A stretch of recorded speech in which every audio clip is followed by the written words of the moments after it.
All right. Hey, Coaches Up for Change. My name is Dee Corchin, and I am glad you are with us tonight. We are here for our weekly team time. Monday nights, we gather together. It's really coach night. We start with our team call, and then right after this, we have our client call, our client community call, and then a coach community call. And then we have Dan Bell that offers a call. So really Mondays, we really encourage you, if you are looking to grow your business, that you continue to come to these calls. Because it really is about growing together and learning, really make it a rock in your schedule.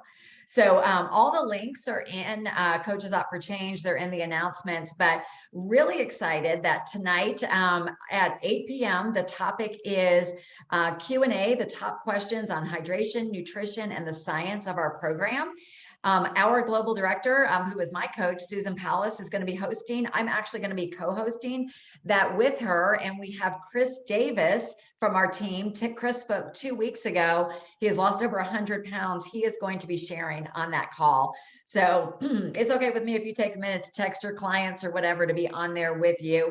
But that's going to be a phenomenal call. And then at 8:30, Susan's going to host. She's going to have Chris speak again. Chris also thought he was too busy to coach, but he's figuring that into his schedule. And also Meredith Burford, who has been running a very large corporate career plus a newborn baby and navigating a large Optavia business. But the topic of that call is managing priorities and being able to manage your time and navigating your top priorities. So lots and lots and lots of good stuff happening.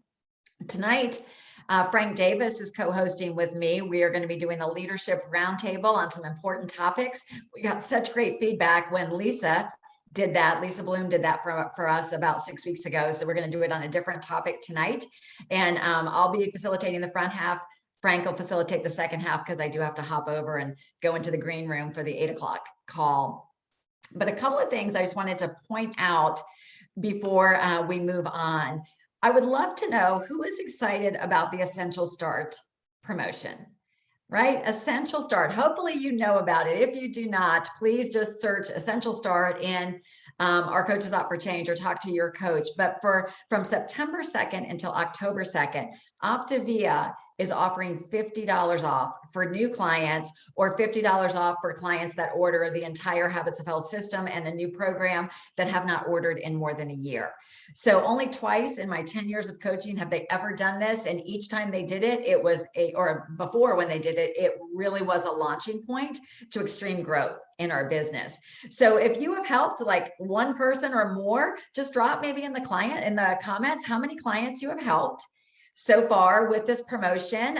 Let's start to see, because I know what the number is. You guys have been busy out there, but I'd also like to know or challenge you that have you raised your goal of how many clients you want to help this month, because we have this special and this unique opportunity.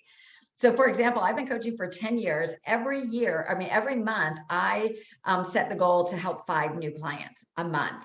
But because of this special, I have raised it, I've doubled that to 10 new clients for the month. So I've set my vision bigger because I know it's a huge opportunity. And we know that what we set our goals and our sights towards and we see as done is most likely going to become reality. We also know that our business grows when we are in action. So we have added something new for you guys. Lauren Yeoman launched it for us, really was the creator and developer of it for our organization, called Saturday Side Hustle School. And what this is, for those of you guys who joined at 10 o'clock on Saturday mornings, we're meeting for 1 hour, and they're basically power sessions. You'll be given guidance, structure on what to do, but basically we all go on mute and we get into action. And I will tell you that I was on and it got me doing some things that I had been procrastinating, thinking I didn't have time for, hesitating, a little scared to do. It got me in action, got a lot more conversation started. So if you missed last week, definitely encourage you to attend this Saturday from 10 to 11, because action drives everything, action and consistency. And then the only other just quick announcement is Dr. A is going to be doing a monthly question and answer session for coaches that was initially scheduled and announced for this Thursday, the 16th. But out of respect for our coaches that are of the Jewish faith that are celebrating Yom Kippur, they elected to postpone that for a week. So that will be the following Thursday, the 23rd at 8 p.m. So let's get on in to this roundtable. We're in a really great place. So we have so many leaders that not everybody's going to speak every time we do this. So the leaders who you're going to hear from tonight are Zena Friedman, who is a national director. You're going to hear from Jordan Rosa, who is an integrated national director. She achieved that last month. We're going to hear from Lori Cole, who is an integrated national director. We're going to hear from Lauren Yeomans, integrated national director, and also Lisa Bloom, integrated national. So these are people with a lot of experience that have been helping a lot of people. And we're going to speak on two important topics. The first one is confidence, and the second one is rejection. And I looked up the definitions of these words so we could be clear, because confidence might mean different things to different people. But the definition of confidence is a feeling of self-assurance arising from one's appreciation of one's own abilities or qualities. And then rejection is the dismissing or refusing of by someone else of a proposal, idea, etc. So it's kind of polar opposites, right? Like we're really confident in what we're offering or confident in our own abilities, but we also stand this chance. And I think a natural part of our business is rejection. So we're going to talk to these coaches and let you hear from them. The first question is, and we're going to start with Zena. What is hardest for you, Zena, as a coach, or what areas do you feel most uncomfortable? And how are you working through it to create more confidence around it? Or how do you act despite your own uncertainty around those areas? Hi, everybody. So my hardest thing as being a coach is onboarding my clients into the life book. It's like I talk to these people from day one with the health assessment, letting everybody know that this is the game changer from a diet to a healthy lifestyle. And how I work around that is, for me, I read one page a day. I open the book and just maybe look at one paragraph and see my biggest takeaway for the day for that. But, I don't ask my clients to do anything that I'm not doing myself. And this really gives me the confidence and everything that I know that I need to talk to them more and keep talking about it. Because for me, I think this is the big change from that diet that everybody talks about, diet, to a healthy lifestyle. So that's it for me. Awesome. Thank you, Zena. So basically, I think working through the uncertainty is you're leading yourself first by doing it yourself. Perfect. How about you, Jordan Rosa?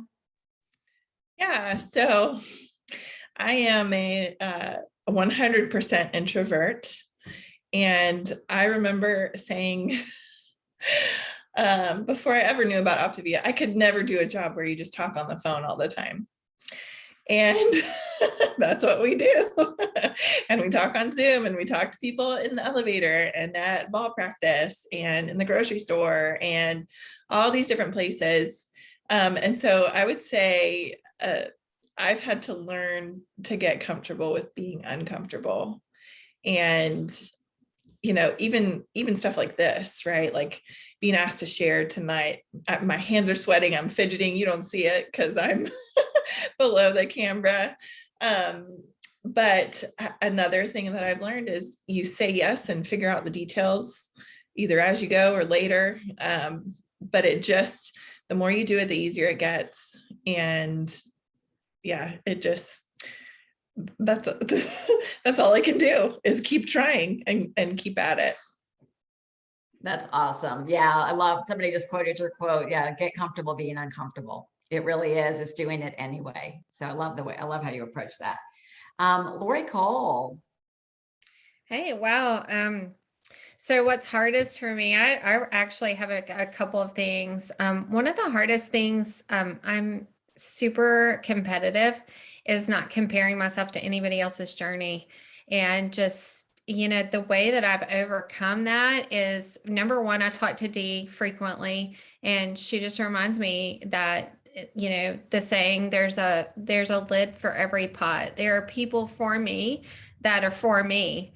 And that's my mission. So just to keep my head down, stay in my lane, and remember that my clients are for me.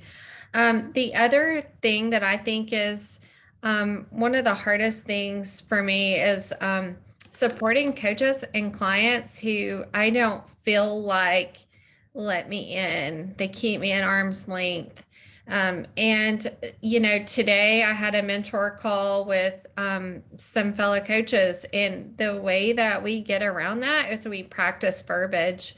What sounds natural for you, what comes out of your mouth, what's your language that you can help kind of break that down to pull them back in. And I think just practicing that with some friends that you trust so your heart comes through is a good way to support people. And sometimes there are people who still are not going to want it, and then you just kind of have to say, well, who's next then? You still love them where they are, and then you move to who's next. So those are a couple of ways that that I'm acting in spite of my insecurity. And the key to that, just to sum it up, is that I do act in spite of my insecurity. So the times I get super nervous, I still do actions. So key, Lori, so key. And I like how you said that with helping another coach through it, doing the rehearsal or kind of practicing going through it always is a good idea. So great, great tips. How about you, Lauren? I know you always appear so confident. So tell us about. It's a facade. No, I think for me, I think the hardest thing is conflict. Like anybody else, a conflict avoider. I think, and as you get into, leadership, I mean, we all face conflict with our clients. I think we've had some hard things this year between shipping delays and fuelings being out and all of that. And then for me too, like conflict between coaches, between like just the kind of the things that are hard to talk about, or even asking the hard questions. And what I have found that being willing to press into it, to like press into those hard conversations, press into those hard questions, willing to get a little bit messy, because it's going to get messy sometimes. And then willing to be a good listener. Like I know sometimes it's just hard to like stop and just really let people when they're like, when we have the shipping delays, when we have the fuelings being out, which is still a thing, just being willing to let people talk. Tell me more about that. What does that make you feel? Like, just being willing to let them share their truth. And then I think just creating a safe place. And I know for me, full transparency, there's some conflict going on right now that I'm having to work out with some coaches and different things. And it's hard. It's uncomfortable for me. I would rather everyone be on a rainbow, having hearts shooting out and there being unicorns, but that's just not reality.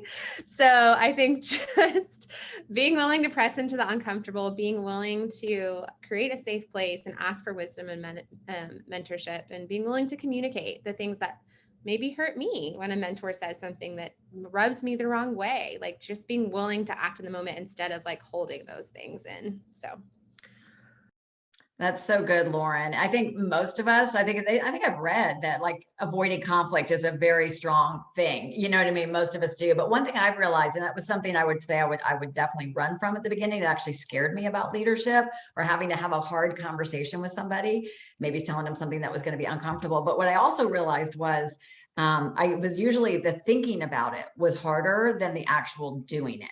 I don't know, I see some nodding heads, maybe a 1 in the comments if that's ever occurred to you, is that a lot of times the actual act of action actually starts to help give you the confidence or to settle that noise down. So yeah, that's great. Well, thank you. And how about Lisa Bloom? Yeah, so I have a really bad habit of writing the end of the story before I've lived it. Does anybody else do that? Does anybody ever read ahead in the book because you want to see the ending or hear the ending? And so I kind of will, so probably in there where I lack confidence is in follow-up, because I want everybody that I talk to become a coach or a client or both immediately, right? And when they don't, and then I sort of hang up from that conversation, I get all in my head and I think or pre-qualify or say, oh, well, they're not going to do it because X, Y, or Z. So I'm trying to write the end of the story. And, a couple of things I do, well, first of all, it's about the program, right? It's believing in this program and believing that I listened to a Habit Finder webinar recently, and Dave Blanchard talked about, we are the gold standard in home-based businesses and nobody does it like us. And why wouldn't we want to walk alongside someone else toward their lifestyle transformation? We are leading people into transforming their lives. So when I come back to that and I see the power and the gift that we have in our hands from all fronts, from health, body, mind, finances, right? I have watched coaches transform. I have watched clients transform. And that in itself is so rewarding. So that kind of keeps me going back, right? And I use these little guys, this little book every day to help me sort of lead my mindset into getting away from trying to write the end of the story and staying in the story and staying with people and recognizing that you guys, we're fully awake. We're awakened. We know what this is, right? And our job is to continue to relate to people and get in their world and be in there with them and figure out what it is that will help them. And we can't know that from just one conversation or even two sometimes. Sometimes it takes longer. So I think it helps me when I sort of recognize that everything doesn't happen like that. And it's really about what we can offer to people and how we can bring them to this through relating to them and understanding what they want. That's so good. And such a reminder, Lisa, that, right. I was just thinking about that. I hadn't thought of it before, but we're turning it and making it about the other person. Right. And when we talk about the insecurity, it's about what if I'm not going to be capable, if I'm not going to have the answer, if I'm not going to be able to do this, but actually putting ourselves in the other person's shoes makes the hugest difference. And you're right. They don't know what we don't know, And Jordan, what was that line before we move on? You said on the call, you said it on the leadership call, that if you're not willing to ask somebody a certain amount of times. Oh, 7 times. If you don't believe enough to keep asking 7 times, why are you asking them to begin with? So true, especially for coaching, right? Like we offer coaching to somebody, we get that initial no, we're like, oh, okay, I won't ask you again. But when you believe in it for them, right, then you're going to continue to bring it up, especially because it's for them, right? So great. Well, thank you. Well, Frank, I would love to hear your answer to this question, and then you're going to take over from here on the questions about handling rejection. Thank you, Dee. I think everybody kind of summed it up here. And, confidence really boils down to, what do you have to offer? When you understand what you have to offer, it really becomes a game changer. And I think where we get fearful in sharing is that we don't really truly understand what we're offering. The ability for somebody to lose weight, improve their self-esteem, improve their self-confidence, come off medication, impacting their spouse and their partner and their children and their family and their extended family, improve their finances, improve every aspect of their life. You have such a gift in your hands, and you may be the only person that ever reaches out to somebody. Just like Lori Cole said, there's a lid for every pot. You may be the only person that ever touches that person. And if you don't reach out, maybe they die an early death. Maybe their self-esteem or confidence never improves. They're waiting on you. It's just a matter of, will you reach out? So Dee, you want me to take it over from the other questions or go from there? That'd be great. Go ahead. Okay. All right. So the second question is about handling rejection. And rejection never feels good, right? Nobody wants to be rejected. So how do you handle it? And how have you grown in this area as you've gained experience as a coach and a leader? And we're going to go back through the 5 leaders that just talked a few minutes ago. And Zena, if you want to kick it off with your answer. Sure. So the bottom line for me is I stopped listening to the stinking thinking that goes on, and that's not really me. And because if I stay in that, I get stuck in fear, and I freeze and I do nothing. So that is where I don't want to be. I've learned to listen. This is big for me because there's something I've heard. If you take the cotton out of your ears and put it in your mouth and just listen, I get to listen for clues that from someone. So I keep remembering this. Here's an example. I had a client that became a coach, but as a client, she was all over me, calling me constantly every 2 minutes. She became a coach. We did 4 health assessments with her and no one signed up. And she never wanted to do it again. And she ghosted me and didn't want to have anything to do with me. And I really thought I failed her.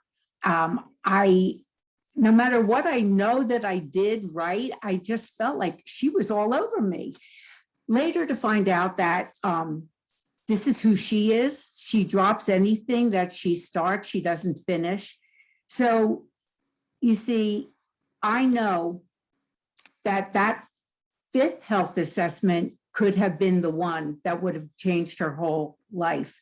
And so for me, my motto is keep on keeping on. You know, if there's that rejection or something happens, just keep focusing, keep doing what I know is the right thing to do. Thanks. Thank you, Zena. Keep on keeping on. There's a lot of value in that. Okay, Jordan, you're next. How would you answer that question? So I heard a lot of no's when I first started coaching, like a lot. And I had to very quickly remember what is true. I had to know who I am and whose I am, right? And know that my value doesn't come from how well liked I am or accept I am, or whether they do program or not, or become a coach or not, or even like Zena says, whether they like keep going with coaching or not. Have to go to what is true. And so many times I think with what we do, right? Because we're asking some pretty intimate questions of people. We're digging into their mess. We're kind of getting under their skin a little bit. It helps me to remember that however they respond, if it is not a favorable response, it's not a reflection of me. I'm simply holding up a mirror to them and they're reacting to what they see in the mirror. And so that has helped through so many difficult conversations and conflict, like Lauren was talking about. I don't like it either. And so knowing that, it just kind of helps me keep a level head and keep going, and knowing that, you know, just because that one said no or not yet doesn't mean the next one isn't a yes. Yeah, so good. Your value, your worth is not dependent on whether you get a yes or no. I love that, Jordan. Thank you. Are you holding your baby? Awesome. Oh, so cute. All right, Lauren, you're next. How would you answer that? Oh, Lori or Lauren? Sorry. Lauren Humans, I think. Okay. Did I get it out of order? That's okay. All Lori right. can talk to me. Yeah, so I think for me, I think the hardest thing is when I see a vision for someone and they just can't see it. Like when I, see a client who I just feel like would be an incredible coach, and they just don't see it. They don't want it. They don't want to go for, and no matter how many times I bring it up, they just, they haven't said yes yet, And then I think when you do have someone who becomes a coach and you see incredible potential in them, and you see, they share with you their dreams, and you totally see coaching being a fit for them to achieve their dreams. And then guess what? They don't want to put in the work. They don't want to do it, And I think that is that just feels like rejection to me. And I think it's just so hard for me when that happens. And so I think what I've learned is, okay, I'm going to do my best to awaken them, to ask those questions, to dig deeper and find out what is it that they want? Why is it important to them? And then to meet them where they are and just love them where they are. And then to validate and encourage them and believe in them. Because I think sometimes people just need to know that they are amazing, that they are enough, that they are believed in, that we see that for them. And then step into their world and just find a way to relate to where they are and to what helps you move forward. And then also recognize when it's time that, okay, like I'm going to be available to you, but I'm going to move on to who is ready, who does want to pour into this. Because there are those people that will want to. And then, like I said, just finding out what do they want, not what do I want for them, what do I see for them, but what do they want, and helping them really achieve what they want. So that's all. That's so good, Lauren. I heard a lot of statements about them, putting the focus on them. That's so good. And that's so true. I'm sorry I got this out of order. My memory's not the best. Lori, Cole, you're next. Hey, we're all good, aren't we, guys? Rejection was really, I've been coaching for 5.5 years. And for me, rejection was a really hard thing because I felt like they were rejecting me. And, you do that post on Facebook and you're convinced that people are just going to be beating your door down. And, I hope they do, but so few of those people really went to a phone call for me. And that was hard. I was like, well, are they rejecting me? And what I've come to realize is over time, a lot of those people are watching. They're watching to see my consistency, not perfection, but my consistency in my own health. And a lot of those 89 comments, I still remember how many were on that initial Facebook post. A lot of those, I should go back and pump that up to the top, shouldn't I? But a lot of those people have come back around and have been clients and even coaches. So, it's rejection because a lot of times it's fear on their part. And if we can just step in there for a minute and think how long it took us to join program, we can relate to that. So the way I deal with my rejection and rejection in general is I remember why I'm here. I am not coaching feelings. I'm a health coach and I take it very seriously. And so if I can just remember why I'm doing what I'm doing, remember it's a numbers game. So if you get a lot of no's, congratulations, you're getting those out of the way. Now let the yeses come, right? And so you got to wait for your yeses after that.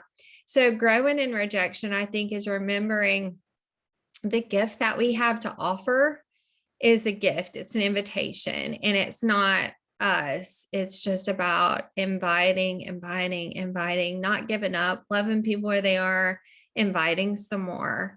And that's kind of my journey with rejection. Thank you, Lori. I love the statement. It's a numbers game, and there's so much truth in that. All right, Lisa Bloom.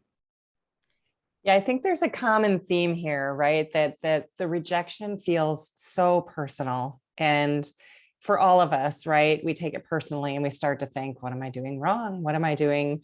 Why don't they like me? Why don't they want to be a client? Why don't they want to be a coach? And I think that it's important, right, to sort of step back and say, okay, it's not about me. It's about Optavia. It's about them, and kind of get back in their world and what do they want? And it's just hard. There's no question it's hard, because when we say we're in a relationship business and we want people to relate to us, right? How do we do that? Well, so one of the ways that, and this just actually hit me, this isn't in my notes, but when I started to grow my organization and I brought on coaches, there were people in my world that started to work with coaches that were on my team. And it hit me. And I said, you know what? I can't help everyone. And there will be people, like Lori said, there's somebody's out there for me. Well, somebody's out there for my coaches too. So them not wanting to work with me, but working with someone else on my team is a win, right? You guys. So if you look at this and kind of the ripple effect, everybody has somebody they trust. Everybody has somebody they want to work with. So they may want the program, right? And so if we kind of keep growing and looking at that, there are other ways to help people. It's not just about, bringing them on as a client. And I think the thing that really helped me is, and we've heard this, right? No means not yet. No means not yet. With the program, like Jordan said, we're kind of getting in their business. We're trying to help them. It takes people time to sort of process and get to the point where they're saying, yeah, I'm ready. I'm ready to make these changes, because it's simple, but it's hard, right? It's all laid out for us, but it's work, and it's hard work, and people resist that. And so we have to kind of understand it doesn't mean no forever. It just means not yet. And so kind of collecting those no's, like Lori and Frank were talking about, if you kind of flip the script and you say, okay, well, I wonder, and not really being flip about this, but you have to say, I wonder how many people will say no to me today. How many conversations can I have? And let me kind of think about going out to collect no's, because that takes the pressure off of you. And then you're in action and you're calling people and talking to them. And you want a yes, but you're kind of expecting a no. And so that kind of takes the edge off of it, if that makes sense. It's almost like you're reverse psychologying yourself a little bit. But I think that if you can really look at the rejection as it's not about you, and kind of keep moving forward and collecting those no's and keep having those conversations. Number one, you're going to get better at it. The more you do it, the better you're going to get at it. And the more you're going to kind of start to pop some of those yeses and help people along. Thank you, Lisa. We've heard so many good things tonight. And as we wrap up here, we got about a minute left. Can I just thank all of you for being a coach? You made a decision to be a coach, and that takes confidence. It takes working through rejection. And I applaud you for being a coach. And if you're going to grow, understand that rejection is normal. Not only is it normal, it is required to grow. So I applaud you if you're growing. So with that in mind, tonight at 8 o'clock, we have client community call. Following that, we have coach community call. And then hop on to Dan Bell tonight at 9 o'clock. I thank you all for being here. Thank you for all the speakers, Zena, Lisa Cole, Lori, Lisa, Jordan. Thank you all. You all did an awesome job. Thank you to Dee, who's no longer here. Good night, y'all. Have a great night.